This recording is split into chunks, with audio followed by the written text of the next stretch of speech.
Olá, meu nome é Dirceu, eu sou físico, trabalho aqui no Instituto de Física de São Carlos da Universidade de São Paulo e eu vou falar um pouquinho hoje sobre espectrofotometria.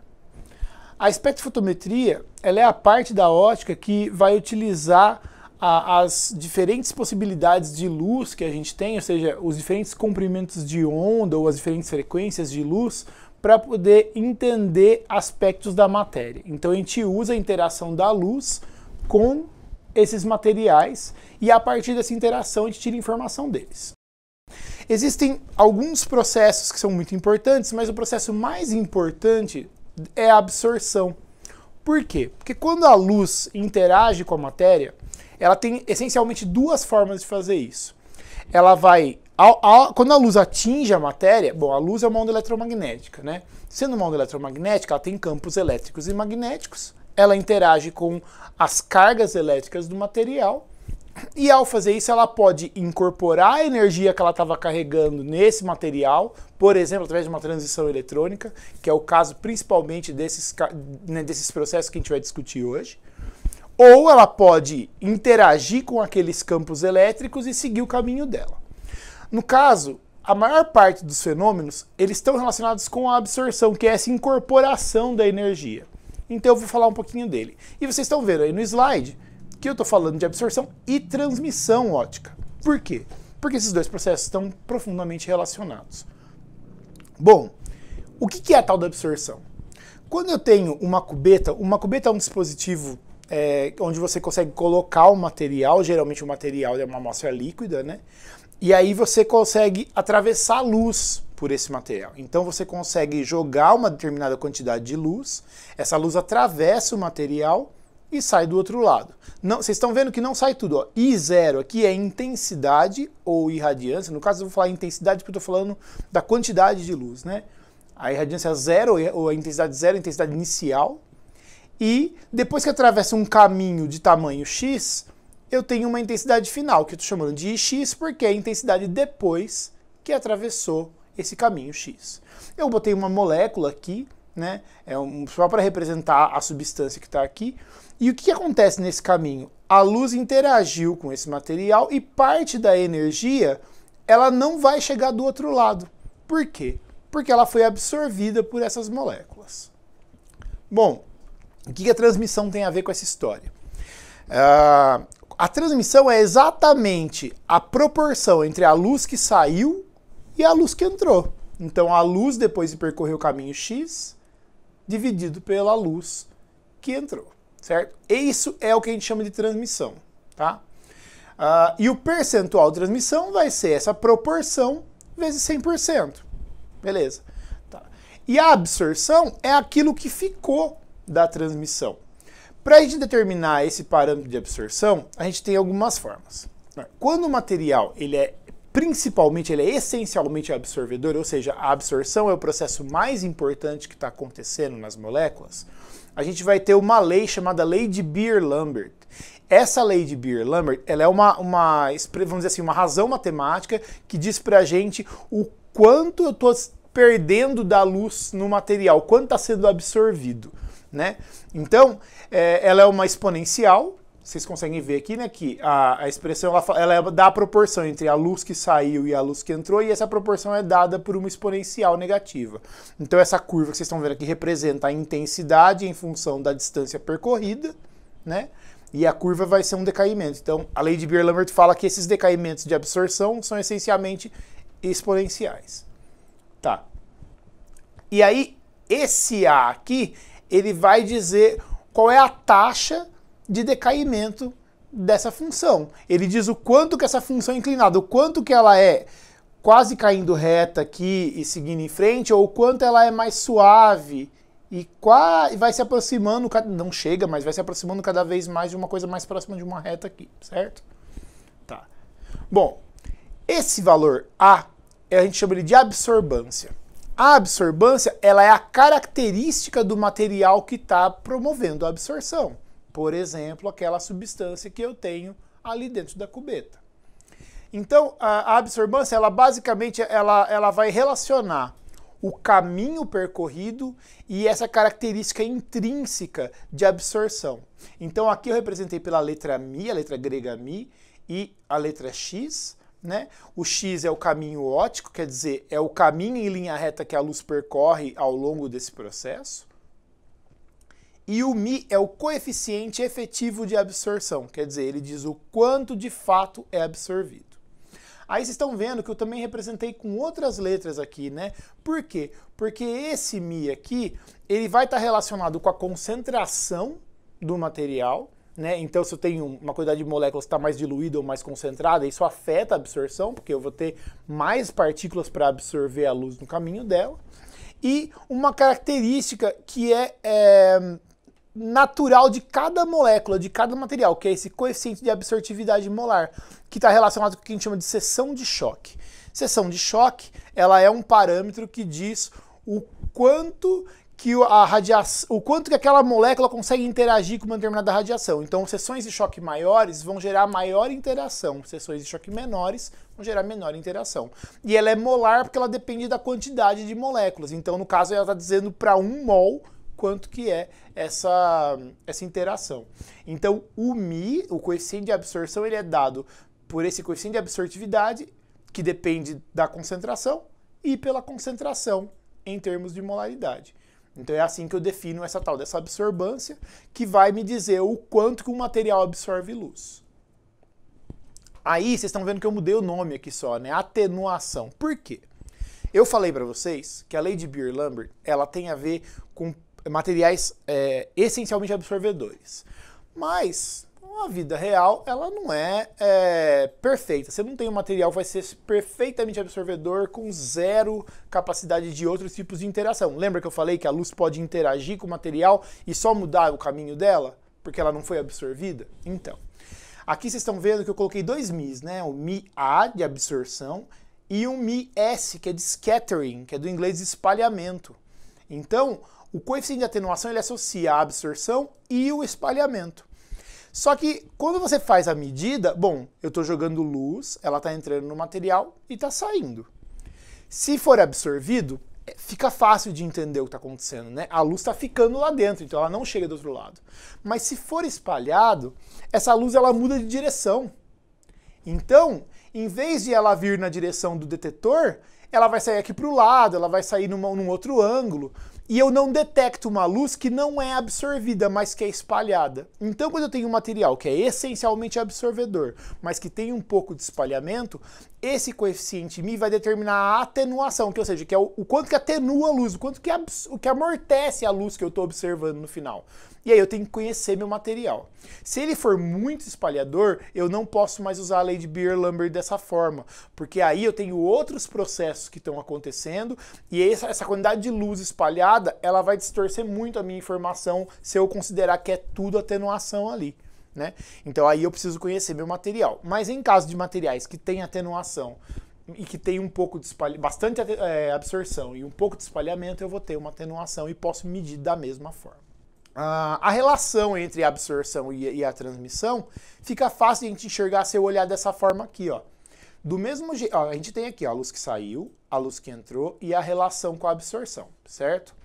Lembra que eu falei para vocês que a transmissão era a relação entre o que saiu e o que entrou, então é um dividido pelo outro? O que eu fiz? Eu dividi todo mundo por I0, ou como a gente fala, né, informalmente, eu passei o I0 dividindo, certo? Então Ix por I0 vai ser igual a exponencial de menos A, da absorbância. Só que Ix por I0 é T, é a transmissão, né? Então, ó, eu consigo dizer que como é que eu obtenho o valor de transmissão a partir da absorção? A exponencial de menos absorbância vai ser a transmissão, tá? Ou eu posso obter a absorbância a partir da transmissão. Por que que isso é relevante? Isso é relevante porque a medida de fato que o equipamento faz quando a gente está medindo esses processos é a medida de transmissão, porque ele fala o que chegou e compara com o que saiu. A partir disso, o equipamento calcula a absorbância. E às vezes eu vou ter um sinal que a absorção é muito alta. E por ela ser muito alta, ele satura o equipamento. Então eu não consigo enxergar a informação com a precisão que eu preciso. Eu perco essa informação. E aí o que eu faço? Eu posso fazer a medida da transmissão. Fazendo a medida da transmissão, eu vou ter um sinal que é bem mais baixo, e aí é lógico, eu também posso ter ruído, mas é mais fácil de eu levar ele em conta do que eu considerar a absorção direto. Então eu consigo medir a transmissão e converter ela para absorção, para eu poder ter a absorção do material que eu estou investigando. E aqui, bom, para quem não está lembrado da matemática, né? A função logarítmica ela é a inversa da função exponencial. E como aqui ESP é um e elevado a menos a, então esse logaritmo é um logaritmo natural, o logaritmo neperiano, que é o log de n. Tá bom? Bom, a gente falou um pouquinho sobre a absorção, né, para entender o processo de medida da absorção. Aí agora eu vou falar um pouquinho, eu vou focar um pouquinho mais nos equipamentos, porque é importante entender o que eles podem fazer pela gente, né? Bom, então existem equipamentos que fazem a absorção, e vocês devem ter percebido no slide anterior que em algum momento eu coloquei aqui as fluorescências também, porque as fluorescências são uma das medidas mais importantes, mais amplamente usadas, porque elas têm uma versatilidade muito grande. Então a gente vai falar um pouquinho mais de fluorescência aqui hoje, tá? Então esse equipamento de absorção, ele é um dos equipamentos comuns assim para se fazer essas medidas e entender essas características das moléculas. E depois, quando eu for falar de fluorescência, esse processo vai ser fundamental. Então aqui eu tenho um VVIS Carry 50 da Varian, é um equipamento, não existe só esse, existem muitos outros equipamentos. Esse é o que a gente tem no nosso laboratório aqui no Estudo de Física, no nosso grupo, no grupo de ótica. Então eu posso exemplificar algumas coisas. Os dois equipamentos que eu vou mostrar para vocês aqui eu vou aproveitar do nosso laboratório. Tá? Esse equipamento aqui ele é basicamente para fazer essas medidas de absorção, de transmissão, né? Como a gente já entendeu que é a mesma coisa, só a forma de olhar é diferente, e algumas das medidas associadas com ele. Eu vou falar das principais e aí as outras estão todas relacionadas, é fácil de vocês encontrarem isso depois. Aqui dentro, vocês têm essa placa que é uma tampa. Eu abro ela e o que eu vejo aqui em cima é essa configuração. Você fala, nossa, o que é isso? O que eu estou vendo aqui, esse dispositivozinho aqui, ele encaixa uma cubetinha quadradinha, assim, em formato que é como se fosse um paralelepípedo, assim. Eu vou mostrar uma para vocês depois. Aqui dentro da máquina, eu tenho um dispositivo que vai gerar luz, ele vai separar da fonte de luz comprimentos de onda bem determinados. Então eu sei exatamente qual comprimento de onda que o dispositivo está jogando na amostra. Então ele vai varrendo, né? Ele pode ter uma grade de difração ou um prisma, e ele vai separar os comprimentos de onda da fonte de luz, e ele vai jogar cada comprimento de onda de uma vez na amostra. Por que eu estou mostrando agora esse outro dispositivo aqui? Ele, na verdade, ele é uma substituição para esse daqui. Por quê? Porque os dispositivos, esses equipamentos, eles têm várias possibilidades de suportes para suas amostras. Por quê? Porque nem sempre você vai precisar usar só uma amostra líquida, como no caso de colocar uma cubeta. Esse daqui, por exemplo, você consegue colocar uma amostra sólida, como um filme, um filtro. Você consegue colocar ela ali para que a luz possa atravessar essa amostra e medir a luz que é transmitida para poder calcular a absorção dele. Então, vocês estão vendo que essa barrinha amarela que eu coloquei aqui, ela é para representar a posição que esse suporte fica. Então a luz vai passar perpendicular a ele de forma a luz poder atravessar o material e fazer a medida, né? Para ela poder atravessar em linha reta e a gente poder fazer a medida. Inclusive, depois eu vou mostrar num outro equipamento, esse suporte, ele é um tipo, existem vários tipos de suporte, os equipamentos podem ter muitas possibilidades de suportes diferentes conforme a amostra que você tem. E o que a gente está vendo aqui? Isso daqui é a interface dele, a interface do equipamento, quer dizer, a forma como a gente se comunica com ele. Ah, mas Dirceu, isso aqui não vai mudar? Vai mudar de um equipamento para o outro. Ele muda, inclusive de versões de um equipamento para outras versões, essa interface, esse software pode mudar, porque é isso, ele é um software. Ele é o que vai fazer a gente controlar o equipamento. Mas algumas coisas são fundamentais e vão estar sempre presentes lá. E a gente vai querer entender, na verdade, essas coisas para poder utilizar.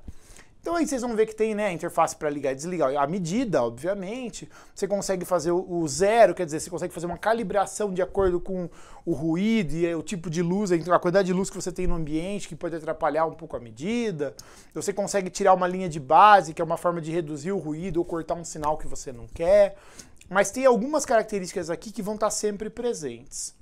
A primeira delas é a questão dos comprimentos de onda que você vai fazer a medida. Porque você pode fazer a medida de absorção num comprimento de onda só, e você vai ter um valor de absorção.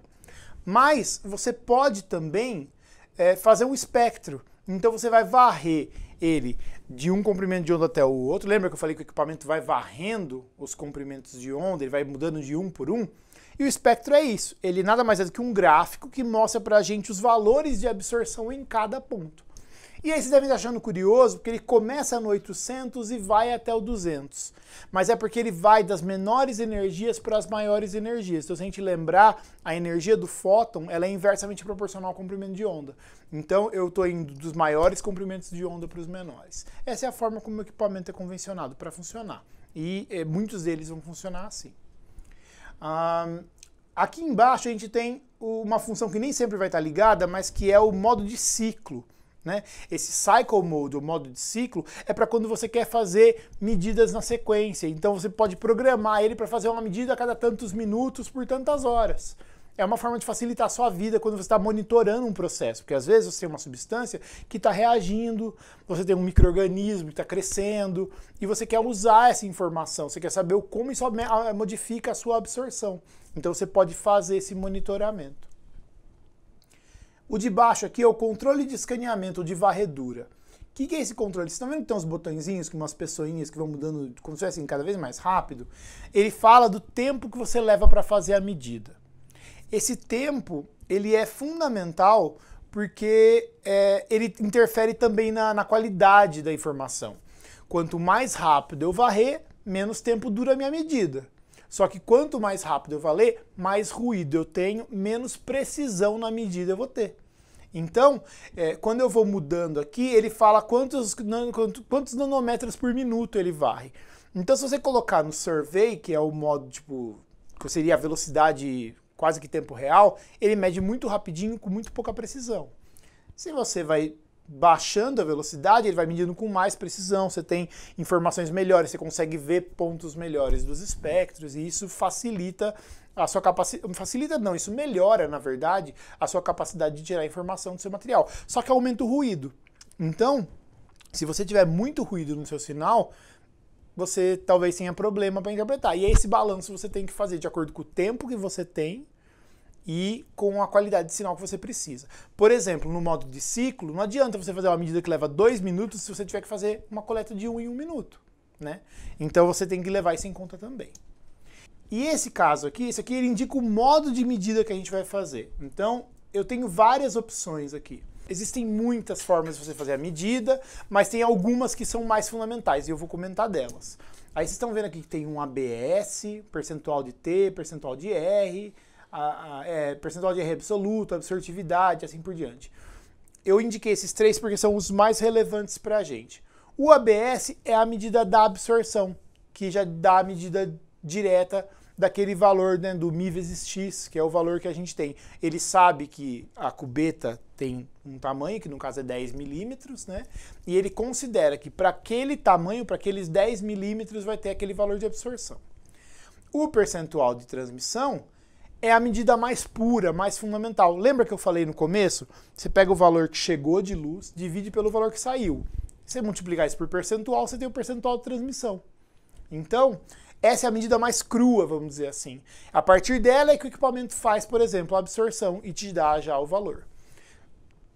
O percentual de reflexão, que é esse percentual de R aqui, ele está relacionado diretamente com a transmissão. Quem viu um pouquinho mais de ótica sabe que esses parâmetros eles estão diretamente associados e que a transmissão, mas a reflexão a princípio vão dar o total de luz, né? E aí tem várias possibilidades, mas vale a pena a gente destacar a absortividade, porque a absortividade está relacionada diretamente com aquele μ, né, que eu comentei com vocês, com o coeficiente efetivo de absorção ou de atenuação, né? Agora, se eu estiver pensando no de absorção, eu tiver uma amostra que não é espalhadora, eu consigo tirar a absortividade. E no caso, a absortividade molar, ela está relacionada com a quantidade de moléculas, então ela depende da concentração. Se eu for fazer essa medida, eu tenho que fazer ela considerada de acordo com a quantidade de moléculas que está ali, ou seja, com a concentração das moléculas que eu tenho.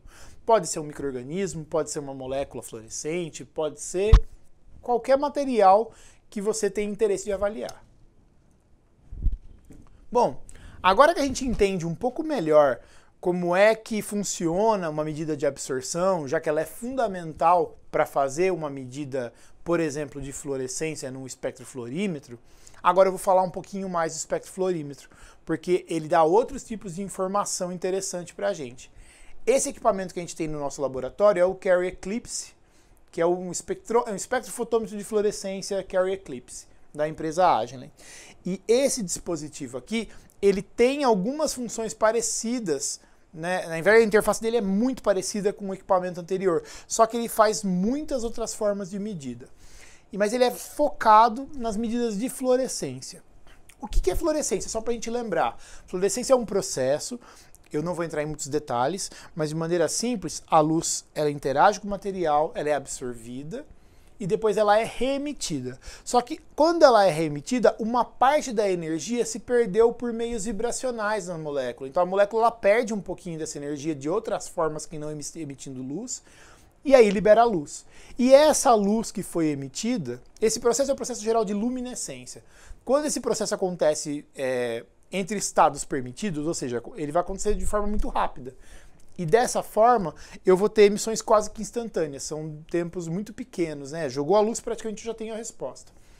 E essa luz, ela vai ter comprimentos de onda maiores, geralmente, do que o comprimento de onda que entrou, né? E como isso reflete os níveis eletrônicos e vibracionais da molécula, a fluorescência serve para identificar, caracterizar, observar alterações que as moléculas estão sofrendo, e é por isso que a fluorescência é tão relevante.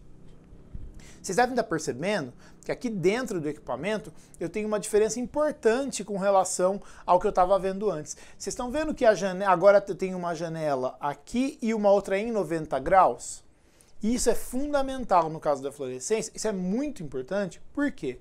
Porque quando eu estou fazendo medida de fluorescência, eu jogo luz, a luz está entrando no material, né? Ela está entrando no material, aí ela sendo absorvida, e a fluorescência é que não fosse uma lâmpada. Então imagina uma lâmpada, a luz ela joga para todo lado, porque as moléculas não sabem para que lado que elas têm que emitir, elas absorveram aquela luz, elas não sabem mais de onde a luz veio. Elas interagem com ela e aí elas emitem luz para todo lado. Só que, de modo geral, os materiais fluorescentes, a ordem de grandeza da fluorescência, ela é muito menor do que a luz que está gerando essa fluorescência, que a gente chama de excitação, né? Então, eu tenho muito mais excitação do que emissão. Se eu coletar a excitação junto, ela pode atrapalhar a minha medida, né? Porque mesmo que eu usasse um filtro, em alguns casos a excitação vai ser muito grande para a fluorescência que eu estou coletando. E por conta disso, é conveniente que eu não faça a medida na mesma direção, para o meu detetor não estar pegando luz de excitação. Então o que eu faço? Eu meço em 90 graus, porque daí a luz que eu coleto com certeza não vai estar vindo de excitação, é só luz de fluorescência. Ah, mas Dirceu, se eu botar um filtro bom lá, ele não vai barrar tudo? Até vai, mas às vezes você quer ver, por exemplo, um caso muito específico de fluorescência ressonante, que acontece nos mesmos comprimentos de onda. Aí você não tem como fazer isso, né? Você vai ter que fazer a medida para garantir que não é o feixe da excitação que você está coletando. Então a luz ela vai entrar por um ângulo e sair por outro ângulo. Por isso que a configuração é essa. Nesse caso da cubeta, né, que é o caso mais importante que a gente mais vai usar. A interface é muito similar ao Carrier nesse equipamento, porque como eu falei, esses dispositivos são todos muito parecidos porque as funções são muito parecidas. E aí, vocês estão vendo aí que a gente tem algumas opções que variam um pouquinho com relação ao que eu via antes. Aqui está o Data Mode, o modo de dados, porque os dispositivos às vezes eles podem ter outras funções, né? Então quando eu vou fazer fluorescência, eu fazer a coleta de fluorescência, na verdade eu posso fazer um espectro de excitação, de emissão ou síncrono. E eu vou explicar o que é cada um deles. O espectro de emissão é o mais comum que a gente faz para fluorescência. O que eu faço? Eu jogo um comprimento de onda de excitação. Então eu falo qual é o comprimento de onda que eu vou jogar, porque isso é importante também. Se eu usar uma fonte de luz com vários comprimentos de onda para gerar fluorescência, como é que eu vou saber o perfil que um comprimento de onda gera para ter um espectro, por exemplo, de fluorescência? Fica muito difícil, porque um comprimento de onda atinge uma molécula, ela gera um perfil de emissão. Outro comprimento de onda atinge outra molécula igual, ela gera um outro perfil de emissão, porque depende do comprimento de onda da fluorescência. Então, eu escolho uma excitação E aí eu vejo todas as emissões para aquela excitação. Então eu jogo um comprimento de onda de entrada, defino o intervalo de saída. Lembra que eu falei? A fluorescência que sai tem energia menor, então os comprimentos de onda são maiores. Por isso que a excitação é menor, comprimento de onda, e o intervalo de saída, ó, 400 a 600, é um exemplo aqui, tá? Ele vai ser maior. Então, quando eu seleciono esse modo de emissão, eu escolho a excitação e vejo a região de emissão, tá? Aqui vocês estão vendo excitation slit e emission slit. Slit é fenda em inglês, né? E o que é essa fenda? Essa fenda ela vai determinar pra gente o quanta luz o dispositivo deixa sair e quanta luz o dispositivo deixa entrar. Então, quanta luz ele joga na amostra e quanta luz ele coleta da amostra. Quanto maior a fenda, mais sinal eu vou ter, só que mais ruído também. Toda vez que eu gero mais sinal, eu posso gerar mais ruído, né? É como se eu perturbasse mais o meu detetor. Então, por que eu faço o controle da fenda? Porque quando eu controlo a fenda, eu vou dizer para ele assim, olha, eu preciso de mais sinal, então aumenta um pouquinho aí a quantidade de luz que está saindo ou que está chegando, para eu ver se melhora o que eu estou querendo ver. Né? Só que às vezes eu falo assim, nossa, meu sinal é muito baixo, tem muito ruído, diminui a fenda que eu quero ver se eu consigo ainda pegar sinal com menos ruído. E aí eu vou fazendo esse controle. O que é o modo de excitação? O modo de excitação, ele é um pouquinho diferente. Qual que é a ideia? Eu vou pegar e vou fazer a varredura de excitações, tá? E aí eu vou coletar num único comprimento de onda. Então, o que eu faço? O equipamento joga vários comprimentos de onda para mim, e ao jogar os vários comprimentos de onda, ele vai vendo num único comprimento de onda como é que ele responde. Então, por exemplo, eu estou pegando luz, eu estou jogando luz num espectro grande, né, em vários comprimentos de onda, e estou observando como é que eu estou detectando só naquele comprimento de onda. Então eu vou ver só aquele cara como é que ele responde para diferentes excitações. E aí eu tenho um espectro de excitação. De resto é muito parecido com o outro. E o síncrono? O síncrono ele é um pouquinho diferente. Eu quero ver o que acontece próximo ou num determinado intervalo a partir da excitação. Eu jogo luz num comprimento de onda e detecto numa outra região a uma determinada distância dele. Aí eu jogo um outro comprimento de onda e meço na mesma distância. Eu consigo fazer uma parametrização, que é esse delta que está aqui. No caso eu coloco em nanômetros, porque a gente geralmente trabalha em nanômetros para fluorescência. E aí eu consigo falar para ele, aqui está 0, mas eu defino qual é o intervalo de comprimentos de onda. Ah, eu quero 20 nanômetros, então ele vai jogar 300 e vem 320, e assim por diante. E de resto também a região de excitação, a região, os slits, as fendas. Se vocês olharem que é o controle de scan, é a mesma coisa também, ele diz quanto rápido ou quanto devagar que é a medida. Isso é tudo muito parecido. Tá, aí eu vou ter algumas opções, né? Eu posso definir algumas opções de equipamento, por exemplo, definindo opções de apresentação do dado, eu posso definir aquele modo de ciclo, eu posso definir os filtros, eu posso fazer suavização das curvas, isso vai depender do equipamento que a gente tem. Esse equipamento, por exemplo, dá essas opções pra gente. Tá?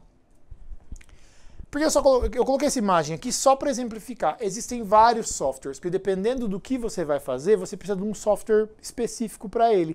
Porque às vezes você vai mudar uma configuração no equipamento para ele poder fazer a medida que você quer. Às vezes você vai precisar de um dispositivo que vai ser acoplado nele, que eu vou mostrar para vocês, porque esse equipamento tem vários adereços que você pode utilizar para fazer medidas diferentes. E aí, às vezes, o programa que você usa não dá certo, você tem que usar um outro programa. E aí o equipamento tem os programas que estão disponíveis para aquela forma de medida que você precisa. Por exemplo, o Simple Reads, ele vai fazer medidas em um comprimento de onda só. O Lifetime é o tempo de vida, ele vê o tempo entre você jogar a luz e a resposta de fluorescência.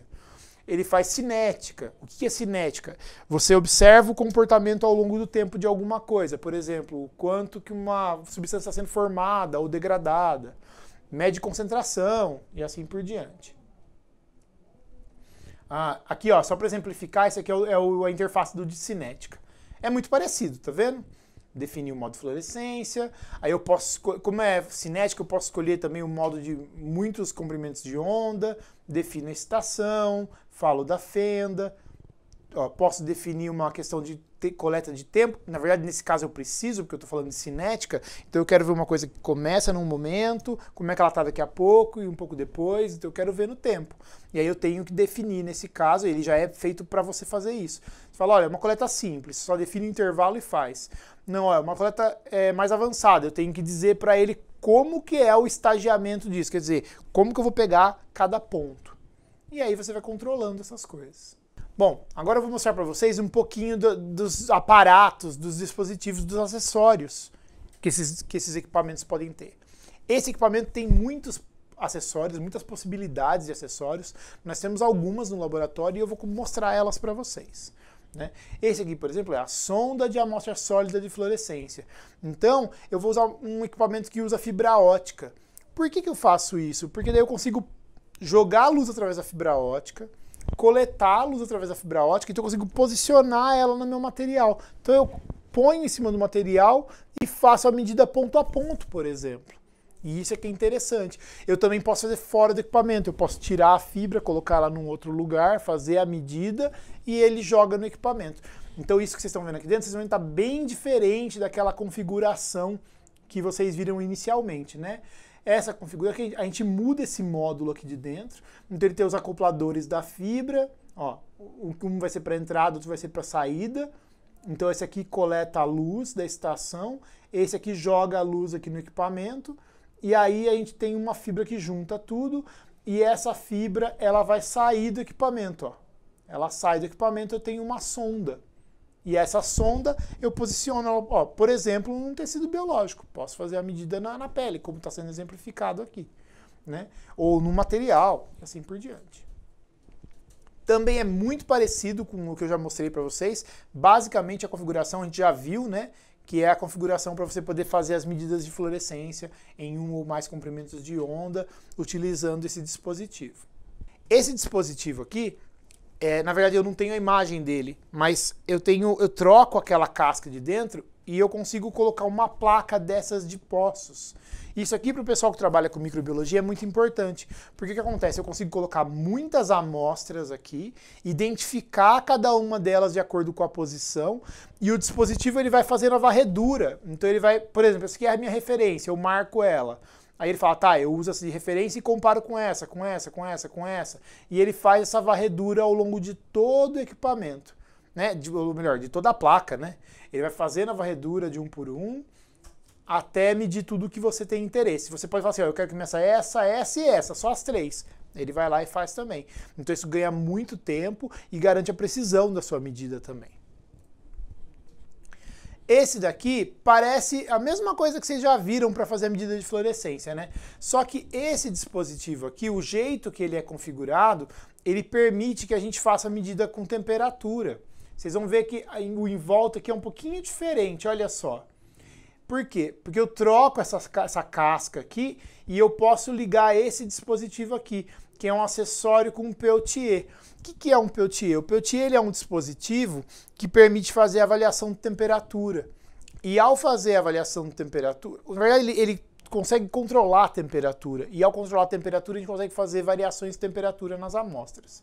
Então, vocês veem, olha como está bem mais complexa a ligação aqui. Ó. Então eu tenho a casca, se eu tirar aquela tampa, eu vejo aqui o dispositivo onde passam os fios.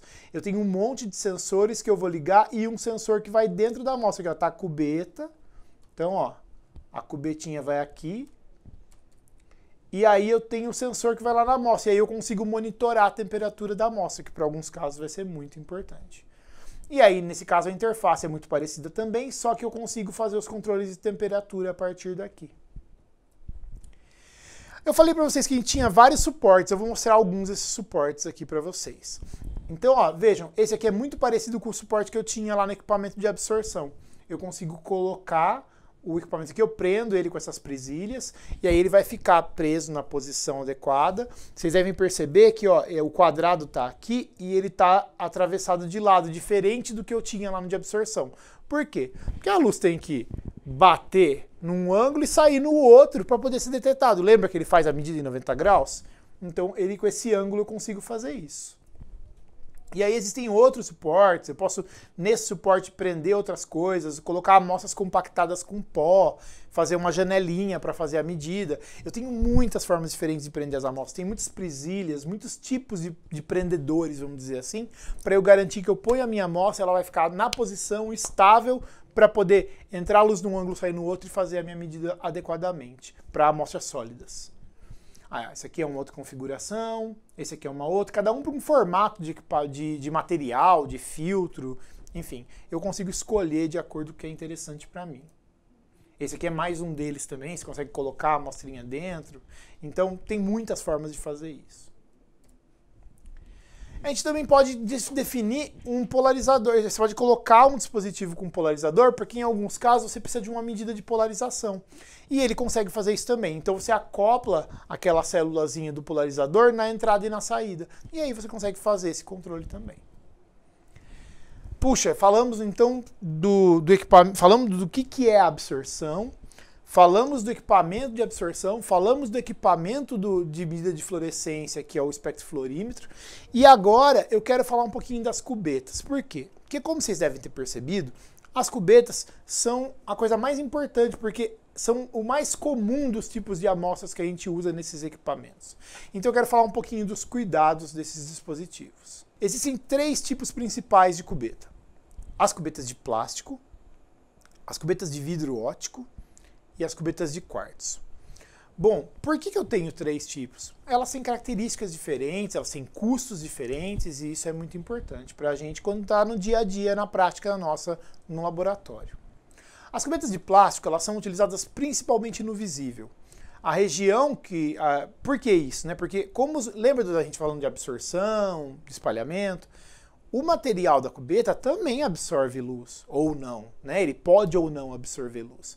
Então eu tenho que saber o que eu estou colocando no caminho da minha amostra. Porque como é que eu vou poder fazer uma medida se o meu material que está guardando a amostra interfere na medida? Por isso eu preciso saber que cubeta usar. Então, no caso da de plástico, ela vai ser usada principalmente no visível. Ela permite passar a luz aproximadamente 380, que é o finalzinho do UV, bem comecinho do visível, até um pouquinho mais do que o vermelho, que é o final do visível, que o vermelho está na região de 700 mais ou menos, ela vai estar uns 780. A maioria desses plásticos para cubeta vai fazer isso. Então é ideal para a maioria das medidas, especial quando você vai usar solvente. Esses solventes, porque tem alguns solventes que eles vão dissolver a cola das cubetas, porque essas cubetas de vidro elas têm que ser coladas para poder montar a cubeta. Você não tem como fazer a cubeta nesse formato com vidro. Então, você precisa colar essa cola, ela pode interagir, ela pode absorver alguma coisa do material que você está colocando. Então, quando esse é o caso, o ideal é usar uma cubeta de plástico. Mas a cubeta de plástico, tem alguns materiais que não podem usar com plástico. Você não pode interagir plástico com aquele material, porque ele vai derreter, corroer, ele vai modificar de alguma forma. Vamos supor, um álcool que vai modificar, sabe quando a gente passa álcool no plástico e ele dá aquela esbranquiçada no plástico? Então, isso vai afetar a transmissão de luz. Então, essas coisas nem sempre vão poder ser toleradas. Nesses casos, você vai usar vidro óptico. O que é vidro óptico? Ah, mas todo vidro não é óptico? Não, o que a gente chama de vidro óptico é um vidro especial, é um vidro de maior qualidade, então ele gera menos ruído no sinal. Vocês veem que ele também é para o visível, mesma região aproximadamente, só que ele tem uma qualidade melhor de transmissão de luz, ele tem menos interferência no sinal. Então você precisa de uma medida mais específica no visível, o ideal seria usar uma cubeta de vidro óptico. E se você tiver um material, se você precisar trabalhar fora da região do visível, aí você nem sempre vai poder usar vidro, porque o vidro barra, por exemplo, ultravioleta, né? Praticamente todo ultravioleta ele não vai permitir que ele atravesse. Então, se você tiver que jogar a luz ultravioleta ou coletar a luz ultravioleta da sua amostra, você não vai conseguir com vidro nem com plástico, muito menos com plástico que absorve muito mais. E no infravermelho também, tem um limite. Vocês viram que está bem no comecinho do infravermelho para esses outros dois aqui. Então, se você tiver que fazer medidas no infravermelho, jogar ou coletar infravermelho, você não vai conseguir com um plástico nem com um vidro comum. E aí a gente faz quartzo. O quartzo é um vidro especial. Tem vários tipos de quartzo. Esse aqui é o mais, talvez o mais comum, ou um dos mais comuns, que é um quartzo de alta qualidade. e é o que a gente usa normalmente, por exemplo, no nosso laboratório. Ele permite você usar no UV, no visível e no infravermelho próximo. Então vai dessa região em torno de 190, que está, né, bastante avançado lá no ultravioleta, até em torno de 2.000 nanômetros, que já está avançado no infravermelho próximo. Tá? E então você consegue, essas amostras que precisam dessas regiões, você consegue trabalhar com esse tipo de cubeta.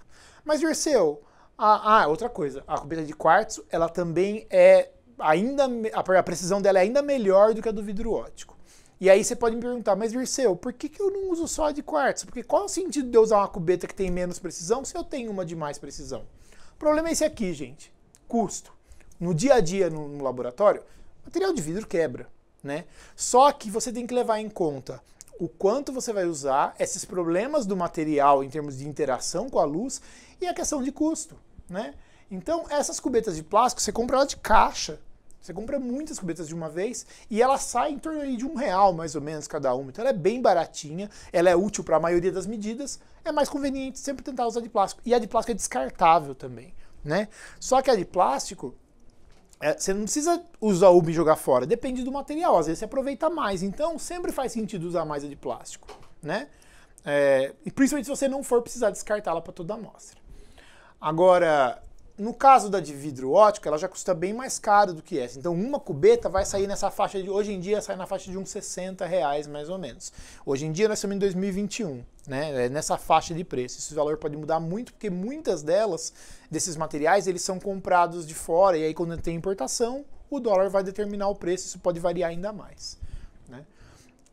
E no caso da cubeta de quartzo, porque o quartzo, o que ele é? É um vidro especial, né?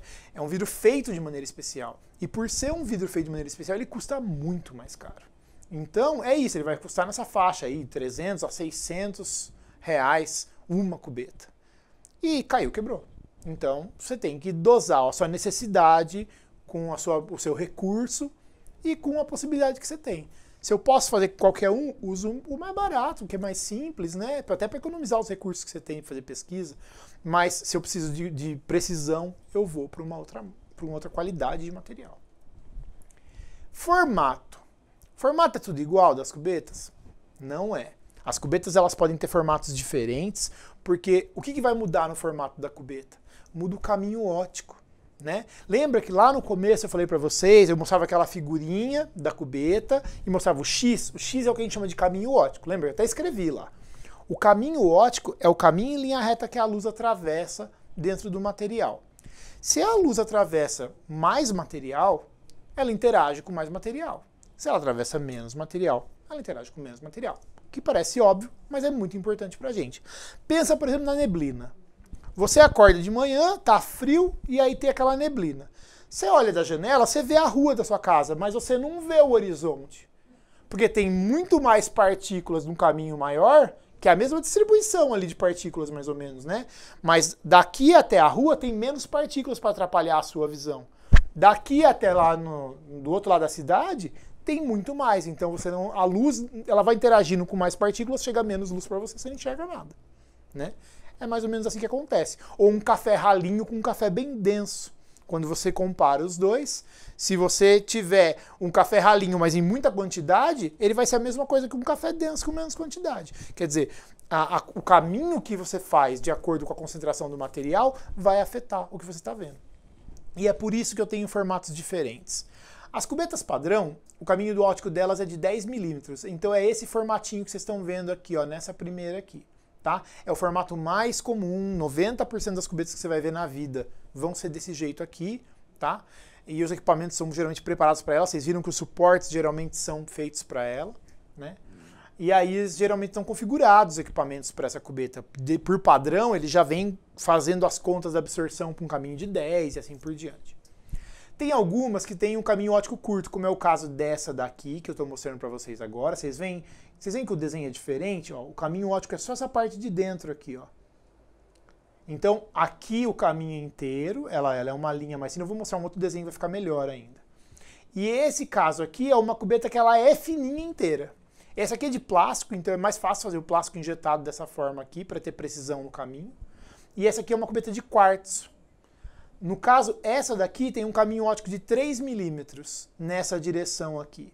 tá? E aqui de 10 milímetros. E esse aqui, o caminho óptico dela, ele é de 1 milímetro. Então esses caminhos ópticos curtos, eles são ideais para amostras muito absorvedoras. Por quê? Porque se eu tenho uma amostra que absorve muito, eu diminuo o caminho, a luz interage menos com ela e o sinal fica razoável. Porque se eu tiver uma amostra que absorve demais, não passa luz nenhuma. E aí eu não vou ter a minha informação. Então eu diminuo o caminho para ter menos interação, ainda com aquela qualidade de material, para poder tirar informação sobre ela. E tem também umas mais raras que talvez você veja na vida, porque não é todo lugar que você vai encontrar, que são essas cubetas de caminho óptico longo, onde o caminho é maior do que 10 milímetros. Então, olha, ela tem a lateral de 10 milímetros, mas ó, é um caminho enorme. No caso, essa daqui acho que é 50 milímetros, 5 centímetros. Ideal que é para amostras muito pouco absorvedoras. Porque também, se você imagina o ar, né? A história que eu falei, por exemplo, da neblina, né? Se eu tivesse um pigmento que fosse absorver luz, você olha daqui para lá, ou a história do café, talvez é melhor ainda, né? Se eu olhar um café ralinho numa determinada distância, eu vejo uma camadinha, quase não vejo nada do café. Se eu pegar um copo cheio, eu olho e quase não vejo o fundo, mesmo ele estando ralinho, porque a interação muda. Então, se a minha amostra absorve muito pouco, quando eu jogo luz ela numa cubeta padrão, eu quase não tenho sinal, eu posso usar uma cubeta de caminho longo para ela interagir com mais material e me dar um sinal. Então, como funciona esse negócio de caminho óptico curto? Bom, como eu falei para vocês, eu tenho um lado onde o caminho óptico é pequenininho e o outro é grande. E aí eu jogo luz aqui por esse lado ou eu jogo luz aqui por esse lado? O ideal para usar a cubeta de caminho óptico curto é jogar luz aqui na face onde eu vejo tudo. Por quê? Porque se eu jogar luz nessa daqui, eu estou fazendo um caminho óptico de 10 milímetros do mesmo jeito. Agora, se eu jogar aqui, ele vai atravessar o caminho óptico de 3 milímetros. Quando que eu vou usar esse caminho óptico de 10 milímetros nessa cubeta? Quando eu tiver pouco material. Né?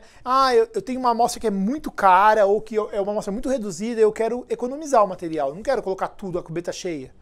Então eu posso usar menos. Só que eu tenho que ter um cuidado muito importante para fazer isso. Porque olha só, isso que você está vendo aqui é uma visão de cima da cubeta. Então eu tenho o caminho óptico, é só esse aqui. Ó. Então eu faria o caminho aqui, atravessando a luz aqui, se eu quisesse usar o caminho de 3 milímetros. Mas se eu quiser usar pouca amostra, eu vou usar o caminho de 10 milímetros com menos material. Só que eu tenho que ter esse cuidado aqui, ó. Se eu não tiver com a cubeta perfeitamente alinhada, o feixe do laser não estiver perfeitamente alinhado com o caminho, eu vou ter a luz batendo na parede. E aí não vai servir. Por quê? Porque ela vai bater na parede, ela vai sair num ângulo diferente, então ela não vai sair no ângulo certinho do detetor. Além de que ela vai aumentar o caminho óptico, porque eu estou aumentando, né? Eu não estou mais em linha reta, eu estou aumentando o caminho que a luz está fazendo. E aí eu posso ter diferença na minha medida. Então esse alinhamento tem que ser muito bem feito para você garantir que você não vai perder sinal. Mas é possível fazer. E no caso da medida que a gente faz aqui do caminho óptico curto, fica mais fácil de entender, né? Quando eu jogo a luz nessa face aqui, ela entra, aqui tem uma cunha aqui, ele tem um espaço vazio aqui, e aí o caminho que ele atravessa é só esse daqui. E aí o caminho mais curto, é lógico que o alinhamento sempre tem que acontecer, mas é mais tranquilo, você tem menos perda de qualquer forma, e você aproveita esse caminho menor. Essa é uma visão lateral dessa cubeta aqui, ó. Eu atravesso um caminho curtinho de amostra, né? Então eu estou usando menos amostra, o laranja aqui, e estou atravessando um caminho menor. As duas possibilidades são úteis para o caminho óptico curto da cubeta. Aí vocês olham assim, mas Dirceu, vai ser a mesma medida que eu vou tirar? Não vão ser todas iguais, porque o que acontece? Os equipamentos, se vocês lembrarem do que eu falei lá atrás, a gente via lá absorbância, transmitância, assim por diante. E eu falei que o equipamento mede a transmitância, certo? Então, ele mede a transmitância, usa o valor do caminho óptico X para poder determinar a absorbância, que é o μ vezes o x, porque daí você pode tirar o μ, certo? Só que ele, por definição, ele sabe que a cubeta que está lá é de 10 milímetros, então ele usa já o valor de 10 milímetros, e nem todo equipamento permite você falar para ele, olha, eu quero um caminho de tanto. Como que eu faço? Eu faço essa conversãozinha aqui. Essa conversão aqui é só para ajudar você na hora de fazer a conta se você não tiver certeza de como converter. Então, o valor de absorbância que você mede real com uma cubeta de caminho óptico curto, ele vai ser o valor de absorbância medido vezes 10 milímetros, dividido pelo caminho óptico da cubeta fina em milímetros. Ah, mas eu quero usar em centímetro. Tudo bem, você muda aqui para o valor em centímetros e aqui o valor em centímetros.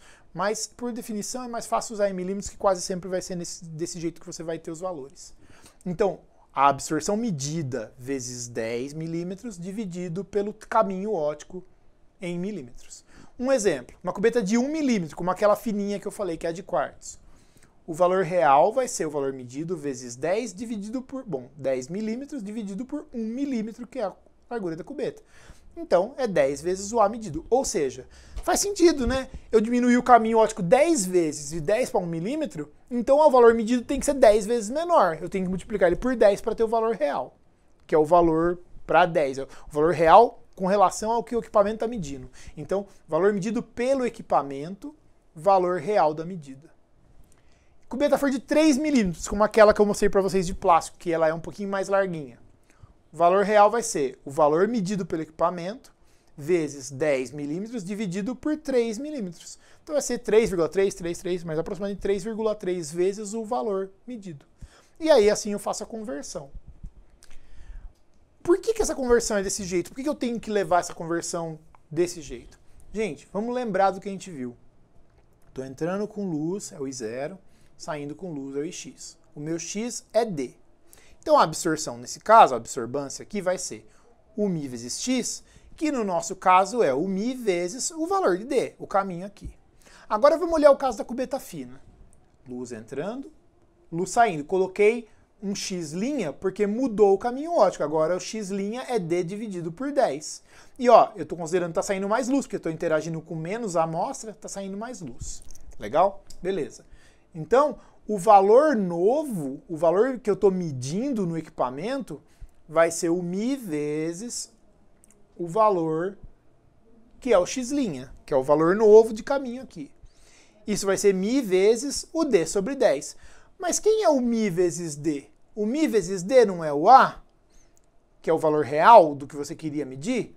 Então, o valor medido é o valor real dividido por 10, logo, o valor real é o valor medido vezes 10. Essa que é a lógica. O que acontece no caso da cubeta longa? É a mesma coisa, a lógica é igualzinha, só mudou o tamanho da cubeta. Então, no caso da cubeta longa, eu vou pegar o valor real, vai ser o valor medido vezes 10, porque o equipamento pensa que tem uma cubeta de 10 lá, dividido pela cubeta que agora vai ser longa, né? Em milímetros também, lembra, sempre na mesma unidade, senão distorce o valor. Eu botei um exemplo aqui, como o exemplo da cubeta, de uma cubeta de 20 milímetros. O valor real vai ser o valor medido vezes os 10 milímetros dividido pelos 20 milímetros da cubeta. 10 por 20 é meio. Então, o valor real vai ser metade do valor medido. E tem que ser também, gente, porque se eu dupliquei o caminho, eu estou vendo o dobro de absorção. Então, eu tenho que dividir por 2, certo? E aí, conforme o tamanho da cubeta, eu faço a relação. A lógica é igualzinha. Tipo de medida. Essa é a última coisa que a gente vai colocar aqui agora. Por que eu estou colocando isso aqui? Porque existem cubetas que a gente fala de 2 faces e de 4 faces. O que são essas faces? São as faces polidas da cubeta. E aí vocês devem falar assim, mas gente, por que não faz as cubetas todas com as 4 faces polidas? Porque, de novo, é mais caro. Fazer o polimento disso aí não é simplesmente ir lá esfregar esse vidro. É você polir ele de acordo com as características ópticas que você precisa, com a qualidade do material para não ter ruído na medida. Então, a cubeta de 4 faces polidas sempre é mais cara do que a cubeta de 2 faces. Então, dependendo da medida que eu vou fazer, você pode fazer com a de 2 faces ou você vai precisar da de 4 faces. Geralmente, para absorção, você não tem por que usar uma cubeta de 4 faces, não tem necessidade nenhuma. Posso usar? Pode, mas não precisa. Por quê? Porque a luz sempre vai ser medida na mesma direção da luz que entra, né? A luz que sai na direção da luz que entra. Então a luz atravessa pelas faces polidas e essa face aqui, que geralmente ela é jateada, né? Ela é fosca assim, a gente não usa ela. Inclusive, facilita para você manusear ela, né? Você pode segurar ela por essa face, geralmente é assim que a gente faz, para não pôr a mão no vidro que vai usar fazer a medida, né? Mas no caso, por exemplo, da fluorescência, em alguns casos você não tem como fazer diferente, você precisa, né? Na verdade, a maioria deles. Porque quando você coloca o material aqui, você não vai querer medir na mesma direção, você vai querer medir em 90 graus. Então a luz precisa entrar por um lado e sair pelo outro, né? E aí você tem que ter um pouquinho mais de cuidado para manusear também, você vai segurar ela geralmente pela bordinha, muitas vezes você vai usar uma luva. Então, para que você não atrapalhe, não suje, né, a lateral da cubeta, para você garantir que a medida vai ser adequada. De novo, como eu falei, o problema ali é principalmente custo, porque a cubeta de 4 faces vai custar mais caro que a de 2. E por isso que você não usa o tempo todo a de 4. Ah, mas e se eu quiser usar de plástico, não tem? Porque eu tô vendo que você colocou a de quartzo aí. Tem cubetas de plástico de 4 faces também, e é a mesma lógica. Ah, vou usar para o visível, posso usar plástico? Uso plástico.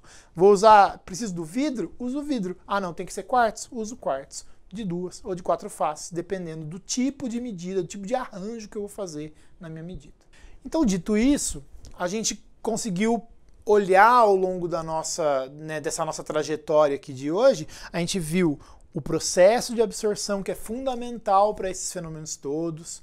A gente viu como é que é feita uma medida de absorção, entendeu o papel da transmissão como fundamental nessas medidas. A gente entendeu como é que funciona o equipamento de absorção. A gente viu muitas possibilidades, né, do uso de um equipamento de fluorescência, que é uma das técnicas mais versáteis para a investigação de materiais, e entendeu melhor o que é importante no uso das cubetas, que são um instrumento mais comum e mais relevante para esses tipos de medida, né? Alguns cuidados que a gente pode mencionar aqui também. Um deles eu até acabei comentando rapidinho, né? Eu falei dessa questão de não sujar o vidro. Se você põe a mão na face que vai passar a luz, a gordura da sua mão, suor, ela pode interferir em uma medida, tanto gerando um material que distorce o caminho da luz, né, porque você bota uma coisa que tem uma superfície irregular ali, que é uma gotinha de gordura ou coisa assim, quanto ela pode absorver e emitir luz também, dependendo do que você estiver fazendo, né? Vai ser pouco, mas às vezes é o suficiente para interferir no seu sinal. Então você deve sempre ter muito cuidado no manusear o equipamento. E a limpeza dessas cubetas também tem que ser feita de maneira muito cuidadosa. Por que ela tem que ser feita de maneira cuidadosa?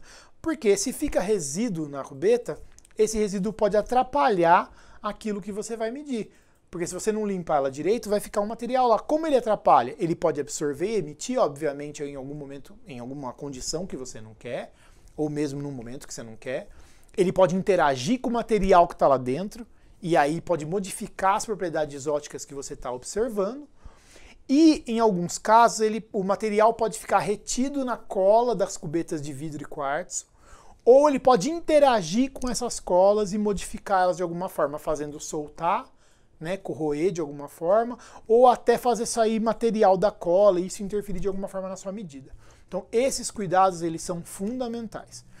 Um outro cuidado que a gente geralmente tem é quando você limpa uma cubeta dessa, geralmente você lava ela, e ao lavar ela, você não lava só com água, você vai usar alguma substância, como por exemplo um álcool isopropílico, você pode usar álcool PA, que é o álcool puro, né, 100%. Você pode usar água? Também pode, só que você tem que ter o cuidado de secar ela muito bem. Primeiro, porque quando a água seca, às vezes ela deixa aquelas manchas. Sabe quando você lava um copo de água e fica aquelas manchinhas no vidro? Aquilo pode interferir na sua medida, né? Às vezes é só questão de limpar, mas às vezes fica por dentro, é mais difícil de limpar. Então você tem que secar muito bem a cubeta. Muitas vezes a gente seca elas com ar comprimido, quando é possível, senão a gente tem que secar elas com cuidado, ou usar um líquido que não deixa resíduo, como eu falei, como o álcool isopropílico, o álcool PA, você pode usar um metanol, dependendo do material que você está usando. Às vezes você vai precisar usar, porque você tem que usar um solvente mais potente para tirar um resíduo, mas você sempre tem que limpar muito bem e dar preferência para secar ela de uma forma que não fique resíduo, ou usar um material mais volátil que vai evaporar, de forma a não deixar esse resíduo na cubeta para não interferir no seu sinal. Então, com isso a gente encerra essa investigação, essa exploração que a gente fez desses processos, e espero que vocês tenham uma ótima experiência nos laboratórios de vocês. Obrigado.